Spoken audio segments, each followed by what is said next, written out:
One, action. All good? Start. Good. Yeah. Hello, everyone. Another week. Yeah. Yeah, this is Peter. Gary. Yeah, we're so happy to see you again in this hot but raining day. It's been, I think traffic is a bit terrible. We have a lot of accidents along the way, I heard. So careful driving. It's also a very good day to stay home with the family, watching a bit of a TV, eat a little bit inside as well. That would be a nice way to start the weekend as well. So I hope everyone would enjoy. Yep, I agree to that. Yeah. So this week, lots has happened. We have a couple of big news happening. There's a house that was sold for 3.41 million, and the buyer doesn't even want to come in and have a look. So we had that, which is interesting. We're gonna go into that, and another highlight would be a statistic came out for the suburb that people are making a lot of money. Guess how much money they make on average? How much? $650,000 on average for people that owns property in this particular area. Right. Okay. Yeah. So let's dig into that and see where's the money come from, right? And then how they can do that. And also, we're gonna go into a little bit more information on this bank deferred payment thing and what will happen when it's finished. So obviously, during COVID, there's a lot of bank payment that has been deferred. The bank is helping people, just tell them, don't worry about paying mortgage, let's get you on a holiday so you don't have to pay anything. However, like all good times end, right? Yeah. So some of them will start wrapping up. So let's just see what the options are, how is that gonna affect the future. So with no further ado, let's start with Australian Real Estate News Weekly Highlight. All right. First one is the thing that majority of people are really concerning is where they can make $650,000. All right, so this article came out. It's on Daily Telegraph. Sydney regions where home sellers are making up to $650,000 on average profit of properties. Yep. So, obviously, as I said here, homeowners has been reselling their properties for an average of up to about $650,000 more than what they paid for them a few years ago in pockets of Sydney, despite the COVID-led recession. Yeah, that's interesting. A lot of people think, it's recession, everything's gonna go down, everything's gonna go broke, everyone is not gonna be able to have any more money. But, this thing actually proves otherwise. The real data is the market price has come down a little bit. So house values in Sydney has dropped about 2.9% since the start of the pandemic. Right. Okay. Yeah, it has. However, overall, it still remains close to about 8% higher than what they were at the time last year, 2019. So people would still be able to make money even though the prices came down, but they're still higher than, this time last year. And then from the selling results, some areas has particular attracted a lot higher, yield compared to some other suburb. We actually been targeting, and we talk about this a little bit over the past few weeks already. But this week, we're gonna go into the particular names of these suburbs in Sydney and to let people know where they are. And then, there's some place, I guess, we can all keep eye on, you and me even, try to see if we snatch up a bargain.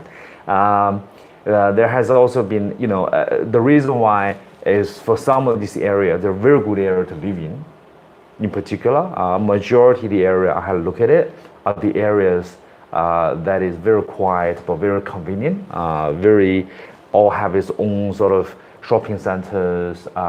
It's all sort of like a satellite city by themselves, all very close to a major town center.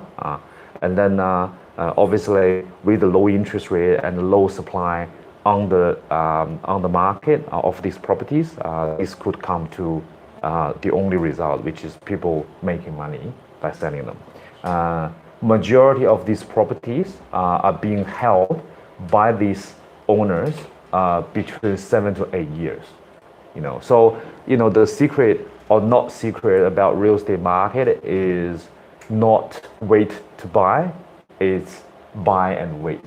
So this is how majority of people make money, right? It's that simple, but unfortunately, from the way I see it, majority of the people on the market are actually going the other way, where they spend 2 or 3 or 4 years looking for a property, and then where you could get buy a property and wait for 4 and 5 years, 3 to 4 years, and see how it comes up. So 7 years, 8 years in general is where these suburbs, this property is being held to the owners before they burn on the market in these areas.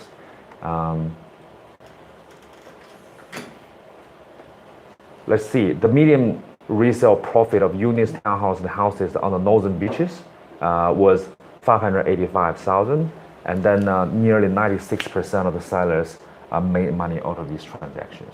Yeah, I think that's where you live, right? Oh, for units as well. Yeah, of units, townhouses, and houses all combined together. So it's not really just houses; it's actually, the whole thing.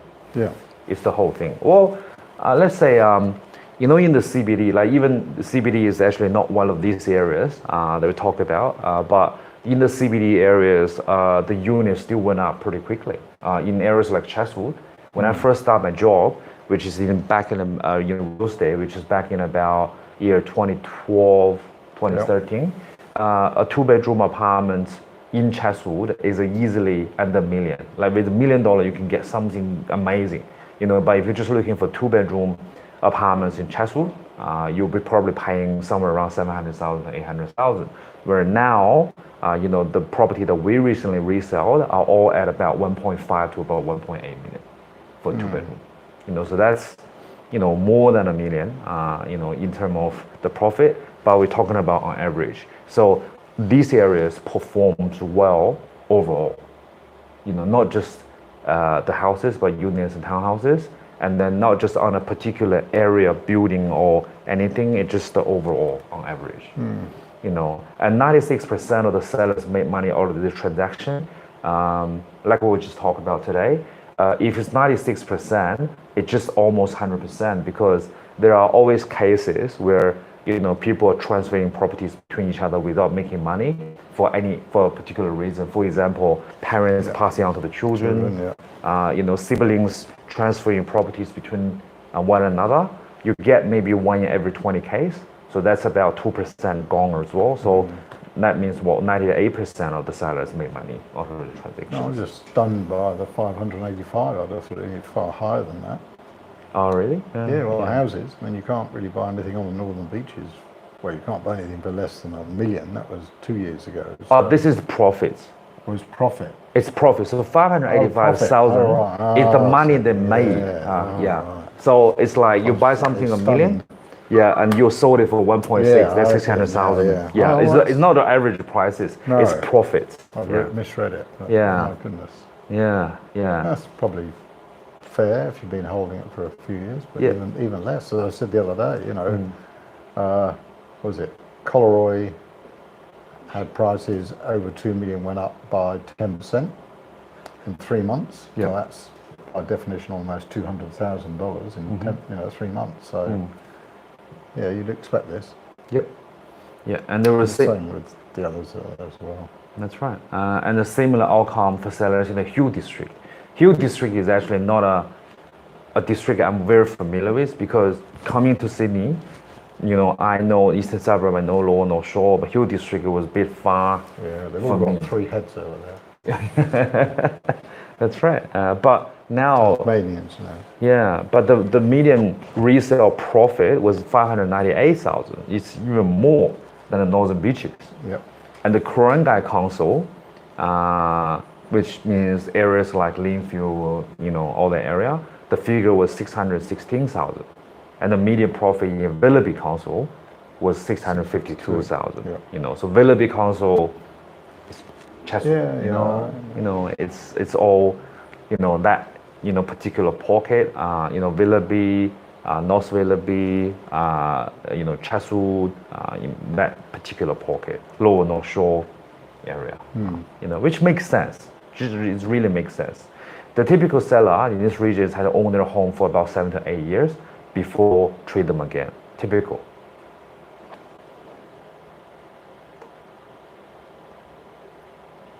And then Mr. Housing Market, economist Andrew Wilson said the market was shifting from one favoring buyers to one where sellers had the upper hand. So if this keeps going, it will slightly shift the market from a buyer's market into a seller's market. You know. Yeah. Yep. Which you know, it makes sense, right? If there's a lot more demand. Yeah, demand's up and people have been selling, then yeah, that's where it brings. It just goes across to the vendors if the buying demand keeps going. Yep. So, Yep. yeah, Yeah. But areas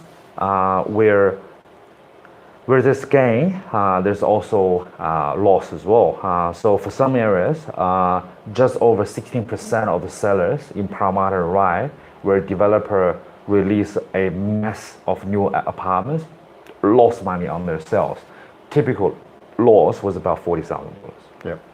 Yeah. So it's not like anywhere you buy, you can get, you know, really good prices. You have to be very carefully selecting the areas. So which go back to the basic bone of real estate, means location, location, right? Yeah, I would agree with that. I mean, because Yeah. looking back at those figures before, Yep. I mean, the Northern Beaches doesn't get much new property, That's right. whereas someone like Chatswood, Yeah. Willoughby, has had a lot, Yep. but they've still been in a good location. Yep. So you do well. Whereas places like Parramatta, Ryde, Epping, areas like that, you know, there's been an issue there with just the sheer quantum of apartments built, which has supplied that overhang. So when we hit bad times, they're the ones that dip slightly.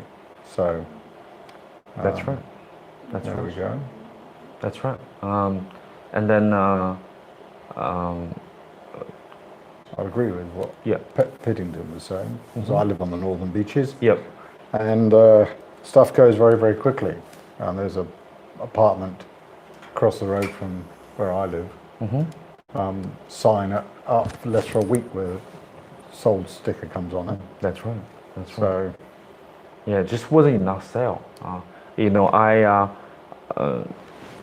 opposite the Star Casino in the city, there's a couple of really old townhouses, and then the minute I saw the for sale sign on it, and the next few days I drive past, it's already sold. yeah. It's already sold. You know, so something sold in 6 days, 10 days. It's not a singular event. It's actually, you know, a very common thing Yeah, now, yeah. you know, in this market. I imagine that unit across the road from me would have gone to a young couple. That's I would right. say. That's right. Yeah. And the thing is, at the moment, it's just not the young couples buying. Even though first home buyer was definitely the driving force in the market, which we're going to touch base later on, but everyone is buying. You know, I think everyone is buying. Well, that will have gone for about 850. So Yep. Yeah. I'm guessing I haven't checked it out yet, but I would guess it about 850. So that would have been a young couple, probably on the first time purchasing. Yep. And you can see cash-out families from inner suburbs were spending big in the regions because they wanted to be near the beach and while working from home. No longer saw proximity to the CBD as a top priority. You know? Yeah. So things are changing, basically. You know, this is another big house of sold. So this one in Narrabeen. So Narrabeen is Lower North Shore. Narrabeen house sold for 1.6 million, and it has last sold in 2014 for about 1 million. So this one, yeah. Yeah, this one is 1.6. Last sold this in one. 2014. Yeah, Oh, Narrowena. yeah, Yeah, Narrowena. I'd expect that. Yeah, Yeah. so Narrowena is just to the left of, or left, west, sorry. Oh, sorry, of DY, west. Sorry, my bad. of DY. Yeah. And is probably the best area at the moment to buy on the lower North Shore Yeah. for, in terms of bargain. It's Yep. been a pretty no-go area. I wouldn't say no-go is the wrong way, but now it's really getting gentrified at a great rate of knots. So I've been trying to persuade one of my sons to go and buy there, but he still has that stigma. But I keep telling him that's the place to be, I reckon. Yeah. So that's Okay. good. Yep. So now let's release the list. So the council area, a medium resale profit. First one, top on the list, Willoughby. So heads up to Willoughby. Chatswood, you're doing good. That's right. Then followed by Ku-ring-gai Council, which is also near Willoughby. So these areas are actually right next to each other for 616,000 on average. Then followed by the Hillshine, which is the Bockham Hill area. Castle Hill, Castle Balcombe Hill, Hills, every top of a hill. Yeah, every top of the hill. So that's Rouse Hill. 600,000. Then followed by your favorite area, Northern Beaches. Which is about 585. So that they're not that far apart. So Hills, but the difference is, Hillshire will be mostly new properties. Mostly new properties. They're all new suburbs. That's right. That's right. And Castle Hills, there's property that's been around for a bit, but mostly that's what it is. And whereas Northern Beaches, you've got relatively few new properties, just because the actual the ability to find development sites up there is quite rare. That's right.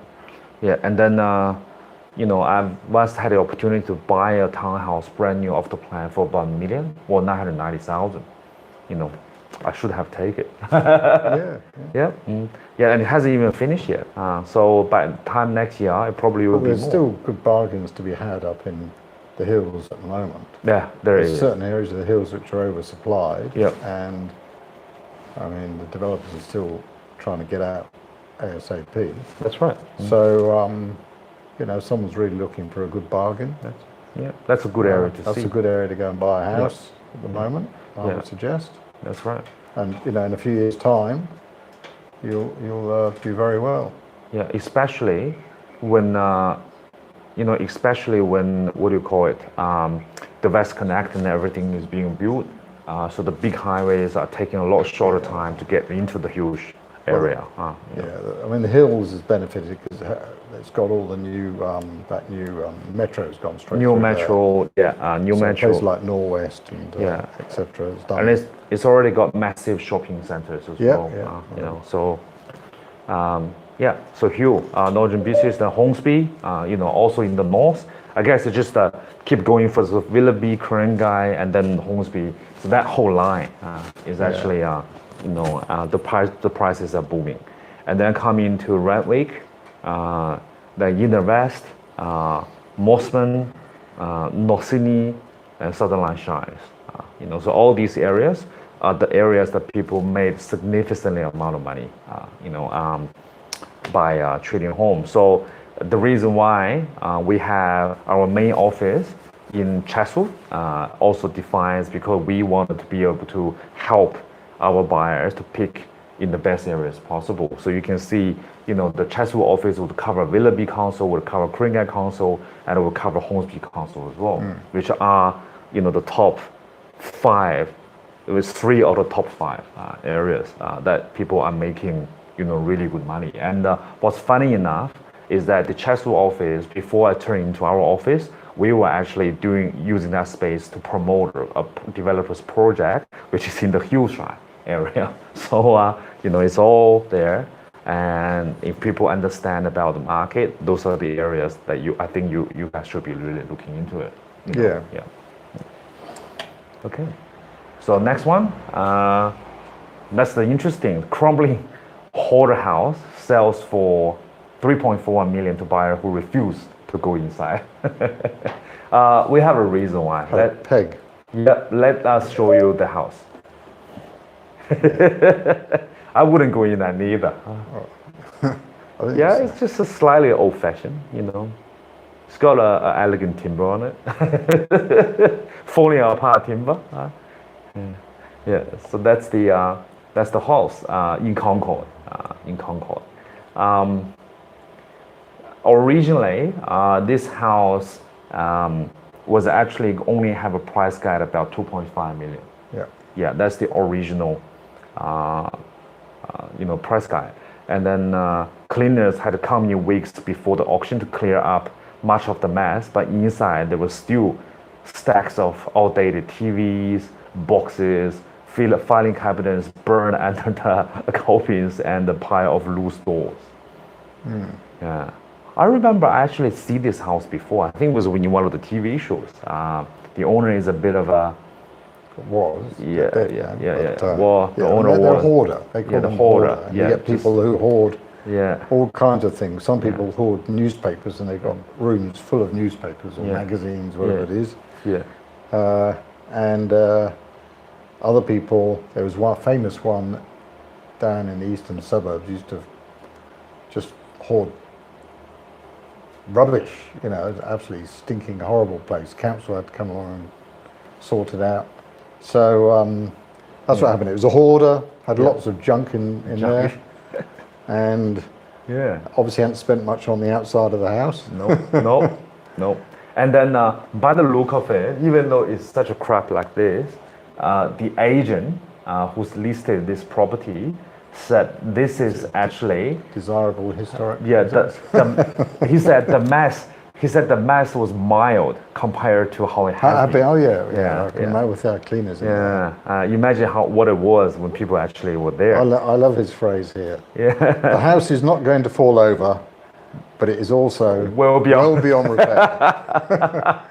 So the reason, obviously, the buyer didn't go inside was because basically they bought it as a development site. That's right. They Yeah. would put several houses on that. Yeah, but 1,000 meters. Well, it's 1,000 square meter land, so people can build 2 duplex on it. The property has been hidden from outside world for years beyond overgrown trees and bushes. There we go. That's the inside of the house. Looks like my wardrobe. Do we share the same wardrobe? 11 years registered for the auction of the deceased estate, including a mix of local families and builders. I would not be surprised if a lot of developers and builders will show up. That's Max's bedroom.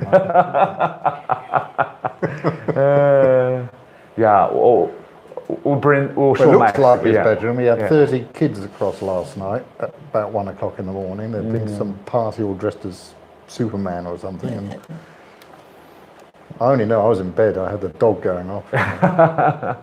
All right, we'll bring Max back to the show and to show you who Max is. Yeah. All right. So this is the appeal of the property. This is just crazy.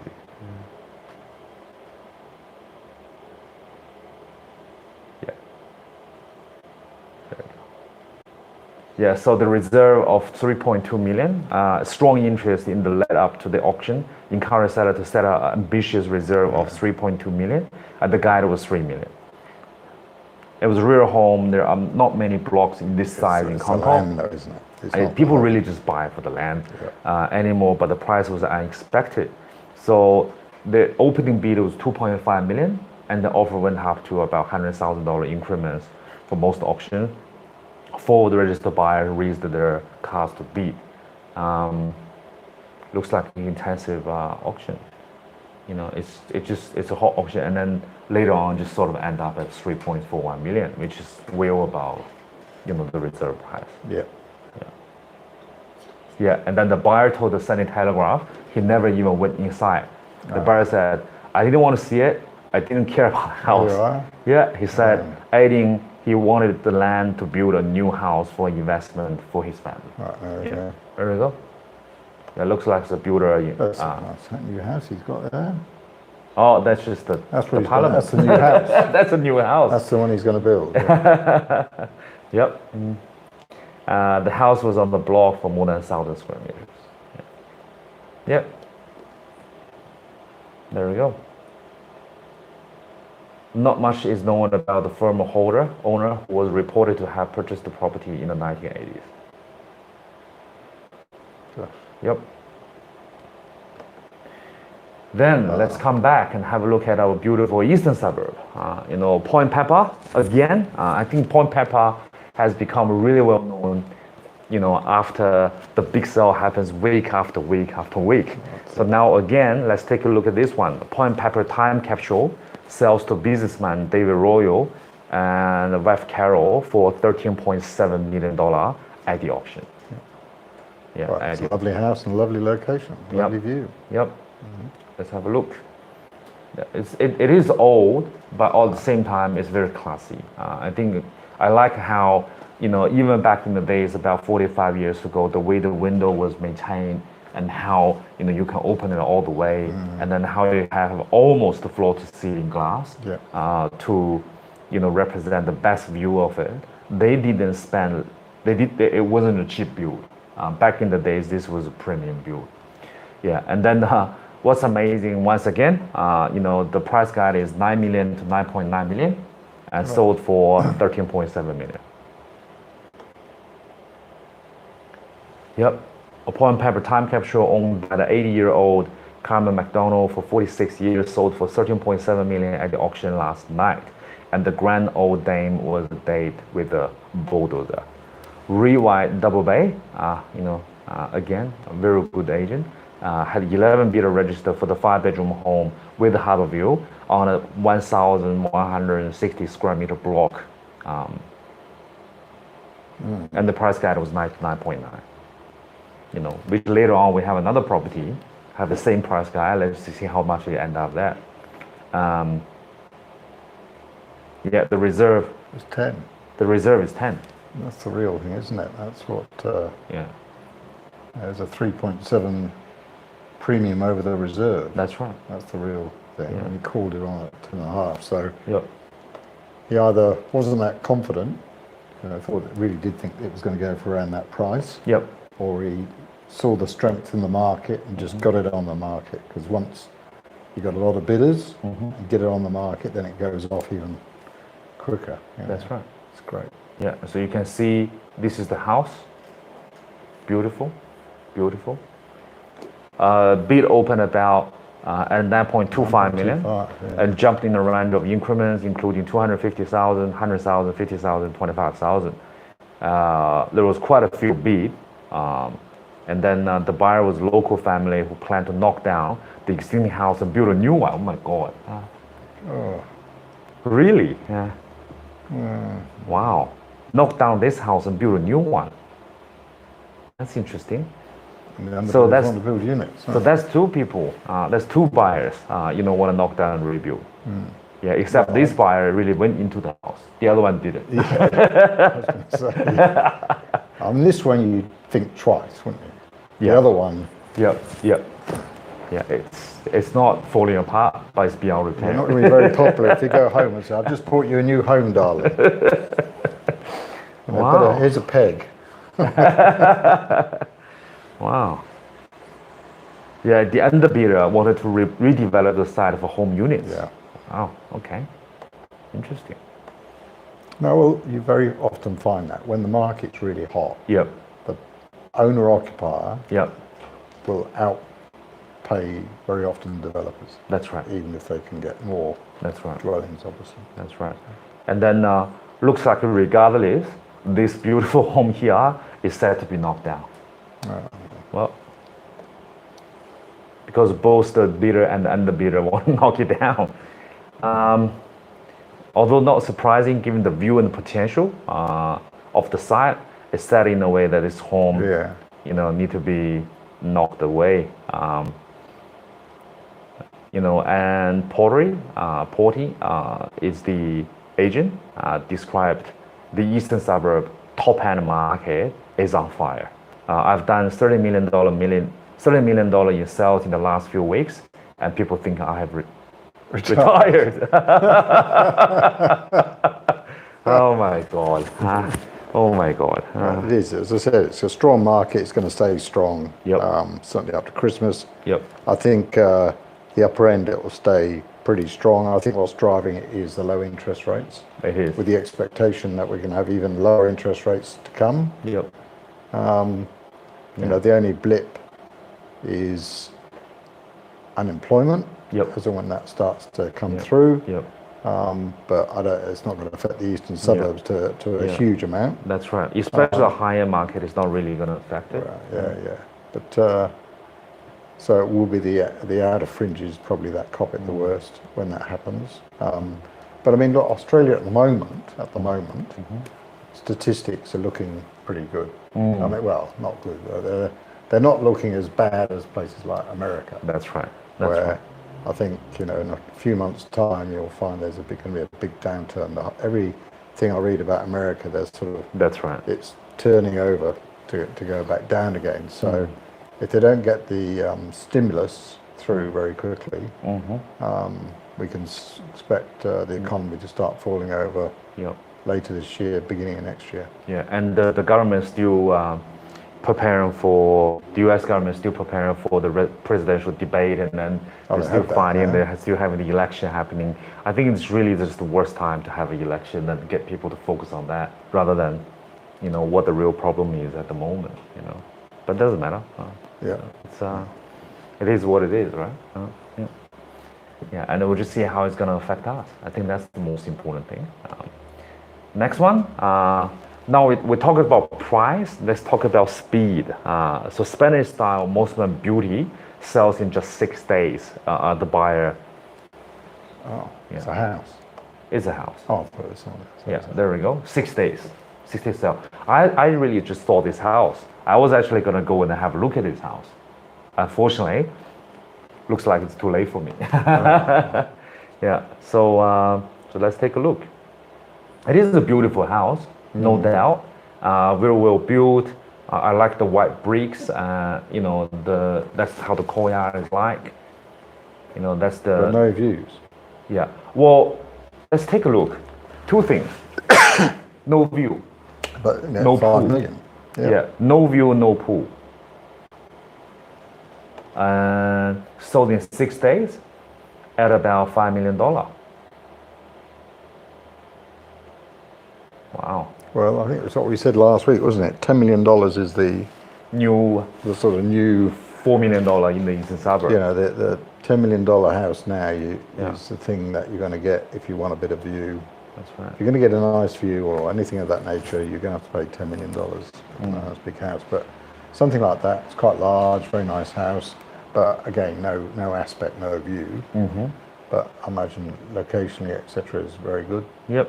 You've still got to pay 5. Yep. I think everybody feel like they were in a European holiday home, said the agent. Oh, it's lovely. And he had half a dozen offers within 40 minutes of the inspection closing.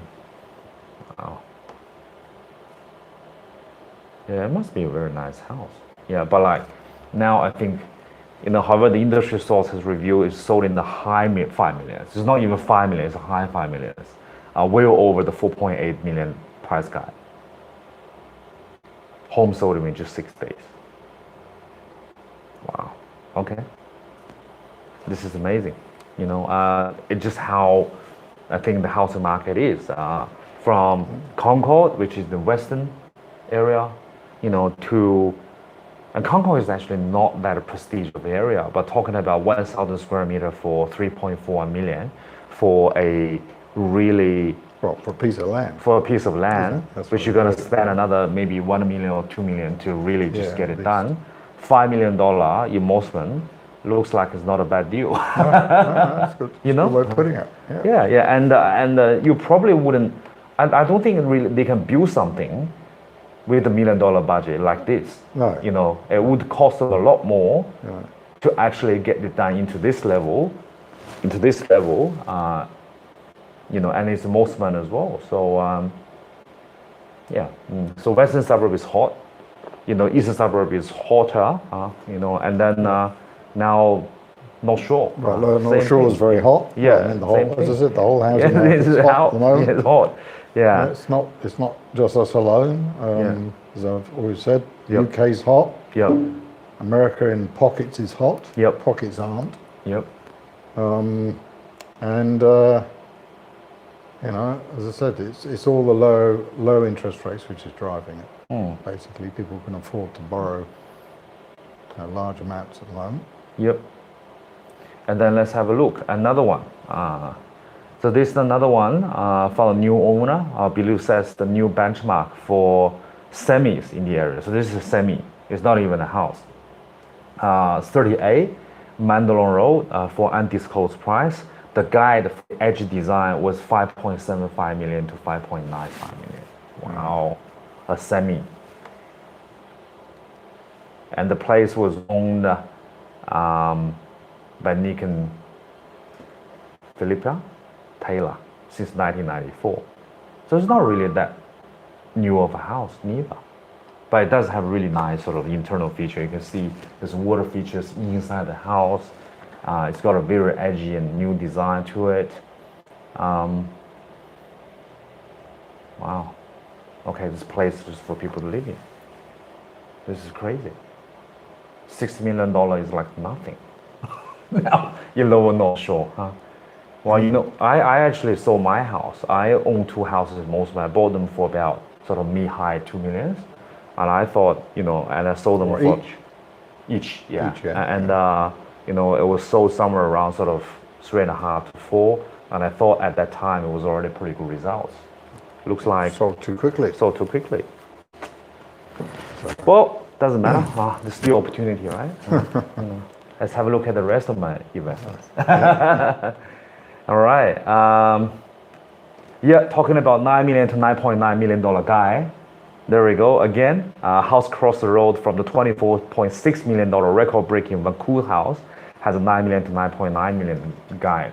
Now I really don't think this guide matters anymore. Before we were very focused on what's the price guide. It looks like the price guide doesn't really matter anymore. You know, everyone just seems like, you know, just pumping up the prices. You know, so this one. Yeah. I think the big picture, and we probably do a session on this, but the big picture is if interest rates keep going down, and especially if America, which is likely to go negative interest rates, which is where someone actually sort of almost pays you to borrow money, which is what happens in Denmark, for instance. Then you can see the housing market's just going to keep on going. Just keep on going.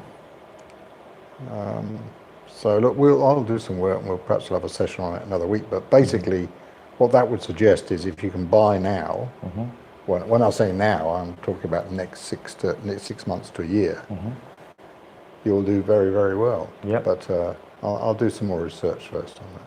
Okay. So let's check back in a few weeks' time if it hasn't been sold or has been sold, you know, to see what the real price is. You know, you know, so it's not a very new house. It's actually quite old. You know, it's got an old fan. It does have a bit of a view, you know, towards the city. So let's see how much this one will get sold for. You know, stay tuned.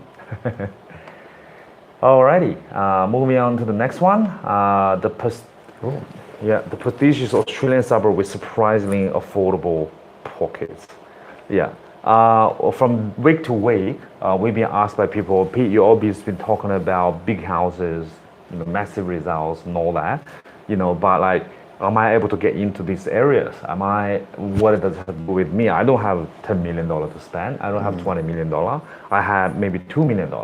So are you able to get into a $20 million suburb with $2 million budget? Well, the answer is yes, you can. You know, and this will lead to two different things as well, which is what we call the wave effect. You know how in the ocean you had the wave? The wave, you know, so it's the wave now has really reached out to all these big houses, you know, something with the land, but the mind about people changing houses or changing residence or putting down investment into assets to avoid inflation is a common universal thing. So with people who's got $20 million, $30 million, have a mind about their houses and the property they want to buy, the people with $1 million, $2 million, $3 million budget will still have a good idea about where to buy. And from the first article that we talk about today, you know, the areas that people making more profits are actually very focused. Like, it's the area that helps people making a lot of money. So let's just take a look to see what will happen next. So I think this really covers about the two different things. First thing is, what are the price gap between most expensive property and the entry level property in a certain area, and how you can get in. So what are the entry level of this particular area? I think that's things that people will be interested in. Like, if you're talking about Rose Bay, and Rose Bay is about $14 million for a big house. I want to live in Rose Bay. I want to have my family in Rose Bay, but I don't have $14 million. How much should I prepare to get into these sort of suburbs? So that's the first thing. Second thing is, what will happen after all these big houses increases, after all these price rises in these big houses? What is the next thing that's gonna, really sort of start to, give people a lot of capital gain? So we're gonna go into different stages and just see how we can put it together. So some Australians' most exclusive suburbs might seem out of reach for many homeowners, but new data has revealed it is possible to buy a house in some of the country's most prized neighborhoods at a fraction of cost if you know where to look. The thing is, so for example, I think REA actually had this thing here where they have done a suburb price search. Let's just say the areas we have in Double Bay. Is it here?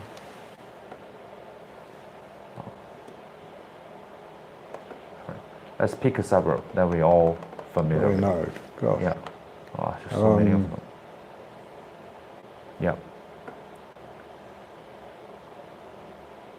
Property. Oh, there's so many of them. You gotta go something like. How about, well, anyway, we're gonna share this link. If you want this link to be, shared, just comment on the screen. Greenwich. Just go back up a bit. Greenwich. Which one? Grenw. Grenw. Greenwich. Here we go. Go Greenwich. Greenwich. Yeah. Yeah, Greenwich. All right. Let's try that because that's. Yeah. Let's take a look. So this is a area that's sort of very close in the lower North Shore, next to St Leonards, which is the area we've been talking about it's before. next to Wollstonecraft, which we talked about, and Waverton, which we talked about last week. Yeah. So Wollstonecraft, we can talk about it as well. Yeah. Which is it's the latest member of the $10 million club. So let's take a look. It's just south of St Leonards. Yep. And it's just to the east, to the city side of That's Lane right. Cove. Yep. Yeah.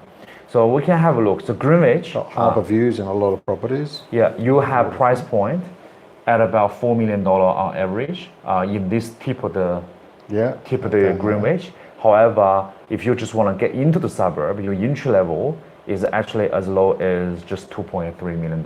Yeah. So in the same suburb, the prices can be halved if you know where to look.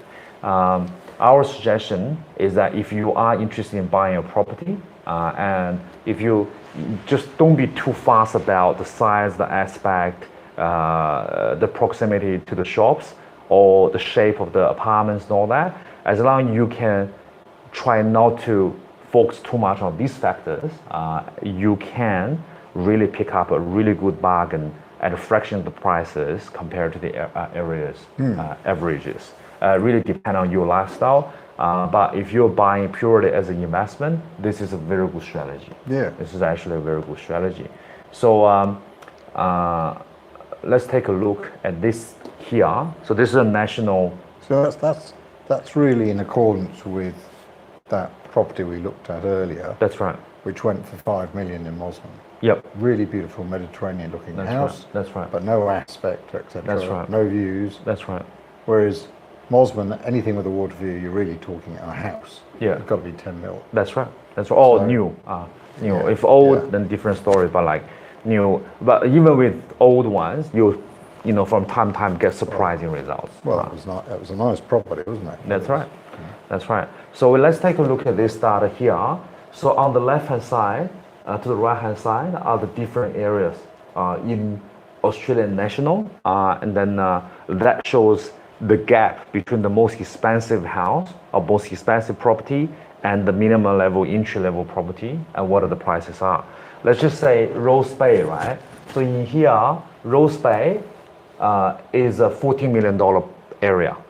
So if you want to, if you want to get a good house in Rose Bay, you'll be looking at about 14 million. However, if you just want to move in, have your family stay in here, you can still pick up a good apartment. A house, I think it says house. I'm assuming it's houses. Oh yeah, in house values, you can still pick up a house.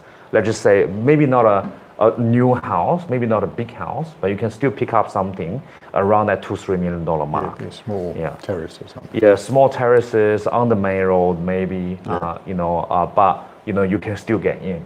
And then that's why we came in to help. Our Double Bay office mainly helping buyers looking for this type of property.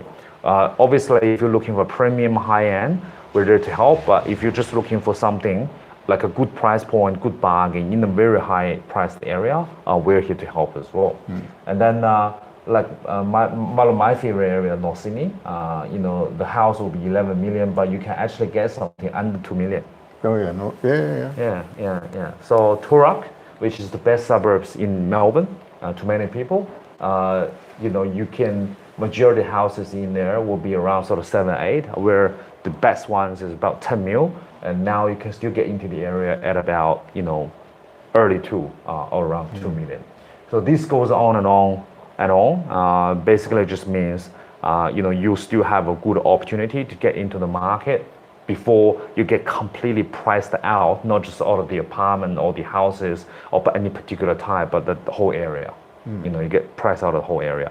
So if you are a property investor, buy these things at a fraction of the prices wouldn't really hurt. Another thing is, after this is happening, the bottom part of it for these areas will start to move up, which means the gap is going to slightly to start to close down. House will get resumed in terms of price increment very quickly, then followed by townhouses and terraces and duplex, then followed by apartments, units. So if people say, I don't want to buy unit doesn't really come up in prices. Going back to the first article we see, that $650,000 average made between house, units, and townhouses. So it's not like units doesn't come up prices, but it takes turn. It's just once the house priced everybody out, people is going to look at the second option, then you're going to look at the third option. So if you are an investor but with only a very limited budget, but you still want to get in a good area, which we recommend to get into a good area, then these units and townhouses are the things that you need to be targeting before you get priced out of these properties again. So that's our recommendation. That's our tip. And then if people want to know more information on this particular article, because it does have the prices and the cheapest pockets for housing in your neighborhood, and also a national price gap difference, and then you can really score down to make it Sydney or just focus on Melbourne. All in all, we're happy to share this for you. Okay, just leave the comment on the screen. All right, two new article left. First thing, how foreign buyer bought 1,273 established Aussie homes in a year. So people say, foreign buyers are gone. They're removed from this market. Apparently they're still, and we're not talking about the overall purchases. We're only talking about the foreign buyer who actually purchased the established homes. Yeah. So that's 1,273 of them in a year, which is the financial year between 2018 to 2019 financial year. Yep, there we go. I can't remember that far away now. Yeah. Offshore buyer snapped up to more than 1,200 established Australian homes in the 2018-2019 financial year, despite rules barring foreign investors from such purchases. The number in the new Foreign Investor Review Board report shows almost 50% of sales to buyers from outside Australia in the period were for existing homes. the majority are likely to have been bamboozled due to an allowance for international buyers to set up existing homes for redevelopment. Yeah, I think that you're allowed to do it as long as you're going to redevelop. Yeah. You've got to do it within 5 years, from my memory. That's right. But a few people cheated, if you want to put it that way. And obviously, a lot of people wanted to buy houses near certain schools for their kids. Yep. And they got the accountants, estate agent, and the solicitors to sort of go in with them. But it'll only be a few. Yeah. And they've been caught because the FIRB go That's through right. and have an audit, That's right. That's right. and then they're forced to resell. That's right. So a couple of things to all the foreign buyers out there. The government is watching. They know exactly what happened. They are counting down to the individual numbers. They know who bought the established homes. It's only if it's an established home. So That's it's right. quite welcome to buy brand new. That's right. That's right. So This is just for investment and for owner occupation as that's well. right. There are just to recap the law a little bit, the regulation a little bit. You can buy as a temporary residence. That means people who have visa up to more than a year are allowed to purchase one established homes as a principal place of residence, but must sell within 3 months of moving out. However, you can also buy an established home for redevelopment as well. Yeah. So these are the only two ways that's actually you can legally own an established home in Sydney. And to buy an apartment, you cannot do a redevelopment. Renovating is not redevelopment. Right. So don't buy secondhand apartments. You're gonna get caught. You're gonna get fined. This is gonna seriously affect whatever you're gonna do in the future in Australia. Another thing is buying an old house and renovating it into a new house is not a redevelopment. No. Yeah, you had to subdivision it into two duplex. At least two. Yeah, and that is redevelopment. So if you're someone who bought a land and the land, the size and everything is restricted, and you cannot, because not all land you can, subdivision. You have to be. You can't put two on. Yeah. You have to have a certain width. You have to have a certain way the DA will allow you to do that. So making sure you consult with the right agent, with the right lawyer before you purchase to understand your legal positions. Once you got yourself caught into these things, you're gonna be facing a severe fines if you break the rules. Yeah. So that's the thing. Out of these more than 1,200 property that was sold to foreigners, majority of the people would definitely be either with a long enough visa to buy something as an owner-occupied place and sell within 3 months after they moved out. If they move out. Or they would probably buy them for redevelopment. Yeah. But either way, you will be looking at a heavy stamp duty, a really high entry level of FIRB application fees as well. So, to make that risk go away, because FIRB application fee is not refundable. You know how when you buy these things, because you're foreigner, you had to pay the application fee to get approval from FIRB in order to exchange the contract. However, this fee is non-refundable, which means if you know that this is something you probably shouldn't do and wouldn't get approval, and you still went in and do it, your fee is spent at nothing. You won't get your money back, and you won't be able to successfully purchase that neither. And in reality, most owners that we're dealing with doesn't want to sell it to FIRB because they just worry about there's just too much hassle. Like I would rather get a local buyer who can just settle buy straight away. If a FIRB buyer, they had to wait for you to get approval, which you may or may not get, and then they had to put the apartment or the property off the market, waiting for you to make the decision, and then it's just too complicated. Yeah. It's just too complicated. So that's that. In total, and that comes to a legal way to buy, in total, 9,295 residential property sales worth a combination about $7.5 billion nationwide was confirmed by the report titled Insight into Foreign Purchases and Sales of Residential Real Estate 2018 to 2019, which means between in the financial year 2018 to 2019, in reality, there's 9,295 residential property that was sold to foreigners. So if people talking about, foreign market's gone, well, it's not gone. It's still here. Yeah, and then Victoria, 2,247 new dwellings was sold, and 956 block of land was sold to foreigners. Where in Sydney or in New South Wales, 2,832 new dwellings, which means foreigner still prefer New South Wales a bit more over Victoria in terms of the new dwelling, which is apartments, but only 149 blocks of land was sold. So it looks like Melbourne are more favored toward foreigner, more favored towards to the house land packages in Melbourne because cheap.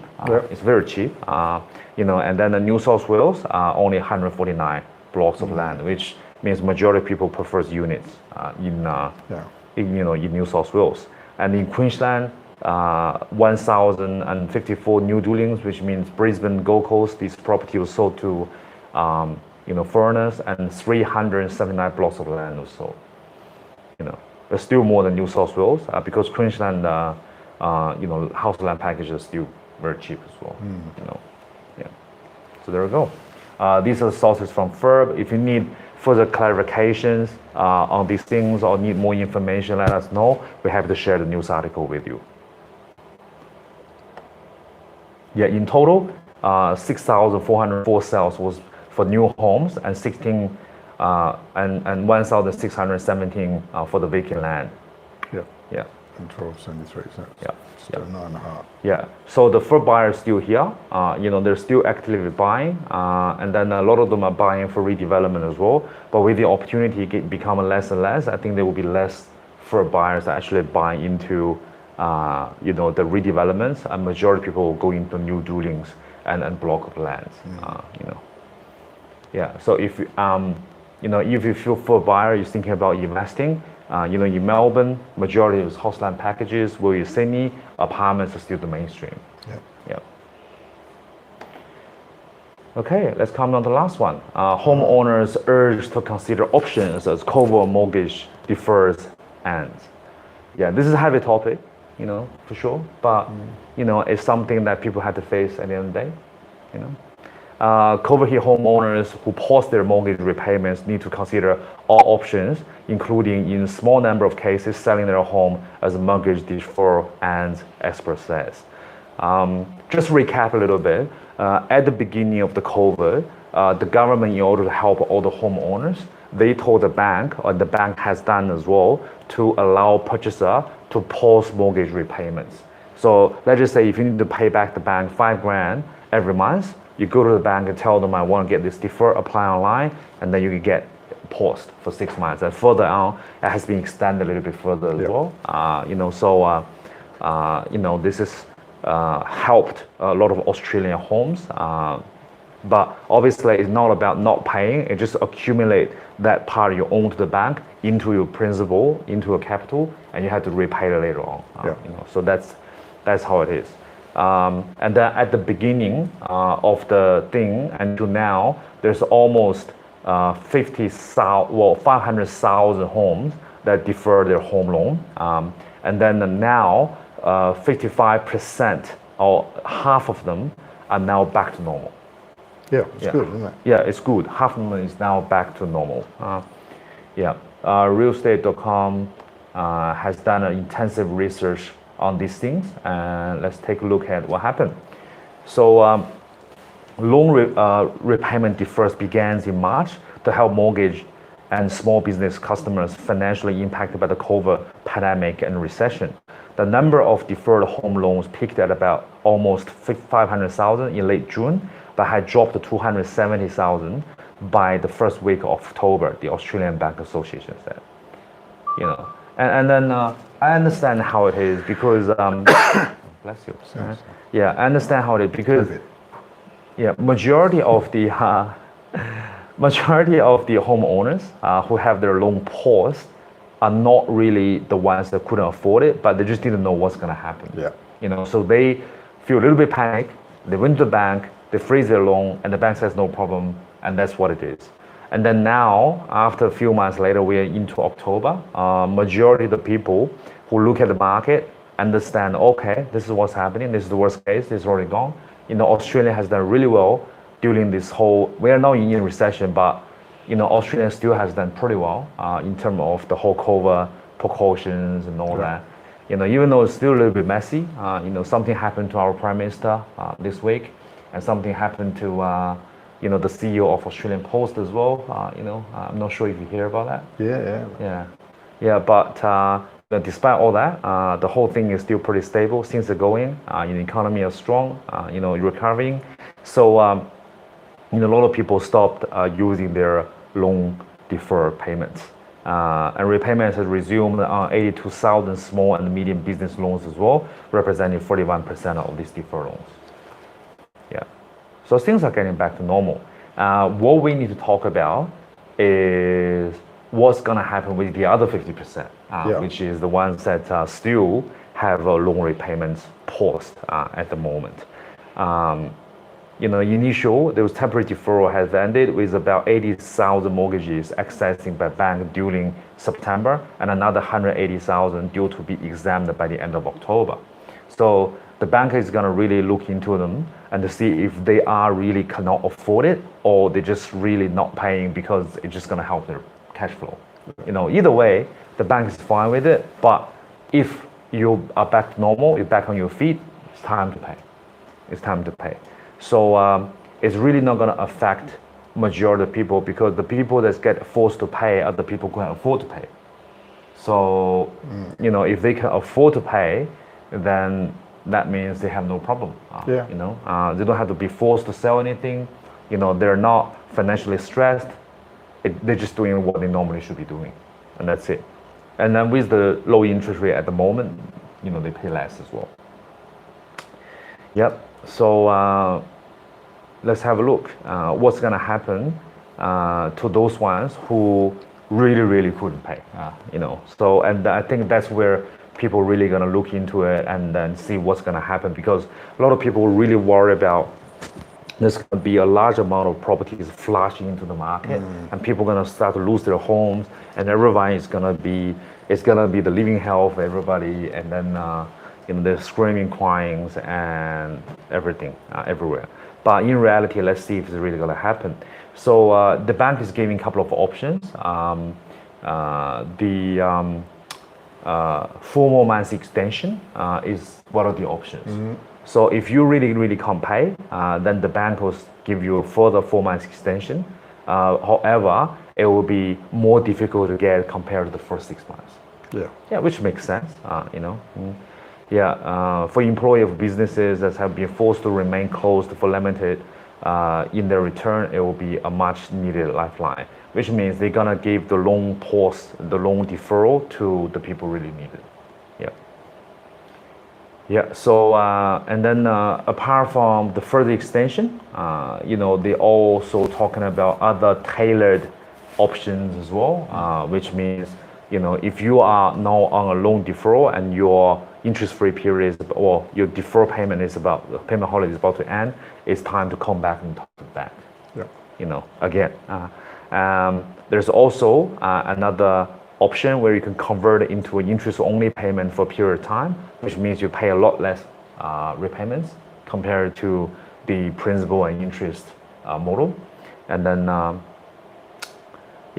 just to ease off on the cash flow a little bit. And then after all of this extension, and after all this loan repayment period ends, and after all this interest-free period and all that, interest only, if you still couldn't afford the mortgages, then it's time to consider selling. It's consider selling.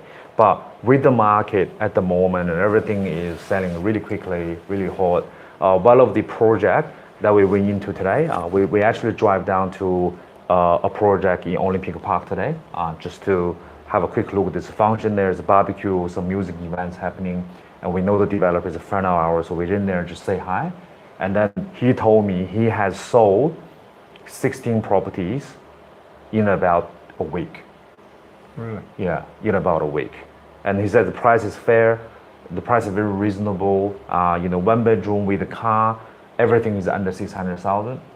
Every 1 bedroom with the car is under 600,000, where the 2 bedroom with the car is about around sort of very early 700 to to about mid-700 for 2-bed, 2 baths. You know, Is this apartments? apartments, yeah, 100 square meters apartments, which is, you know, a very, very fair price. That's good size. You know, for first home buyer, they don't have to pay stamp duty.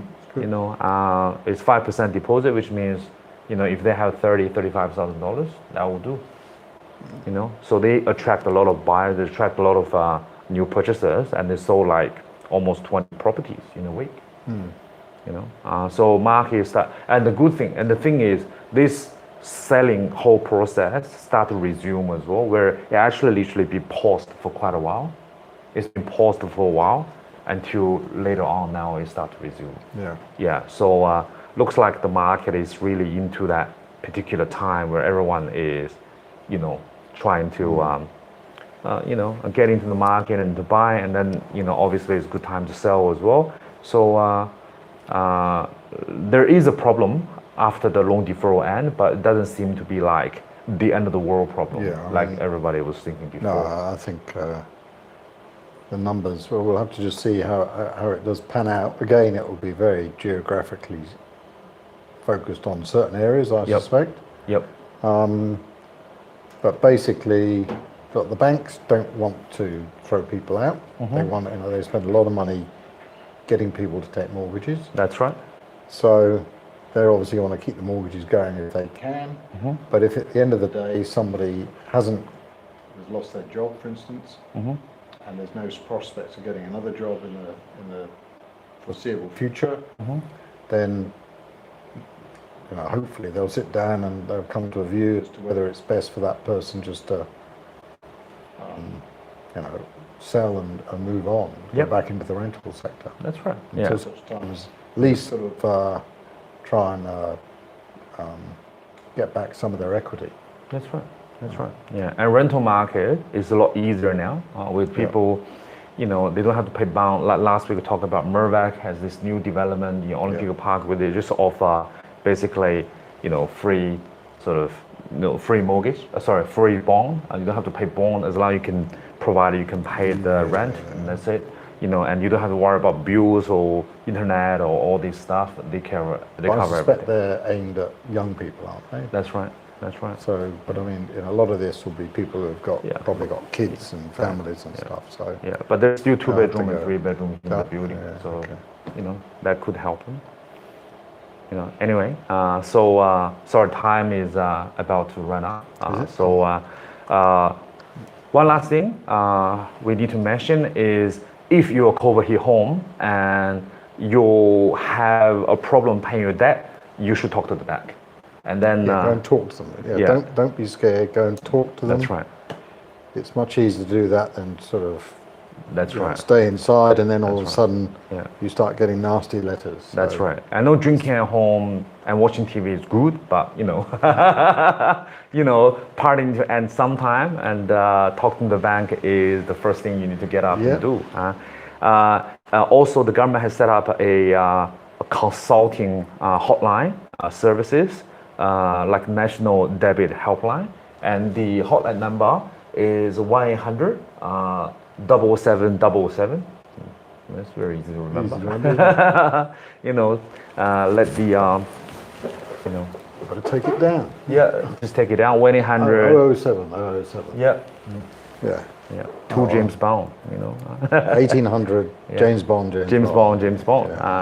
Yeah, and then give them a call. You know, have a chat.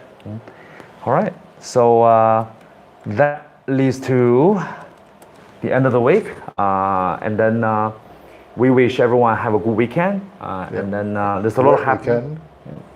You can all turn off now and become Australian by watching Aussie Rules final tonight and Rugby League final tomorrow. That's right. That's right. And you know, I know we talk to the bank, but you don't have to talk to them tomorrow. You know, call them on Monday. All right, this is Peter. And Gary, hi. Yeah, we'll see you next week, same time. Okay. All Cheers. Right. Cheers. Thank you. Have a good one. Oh, good.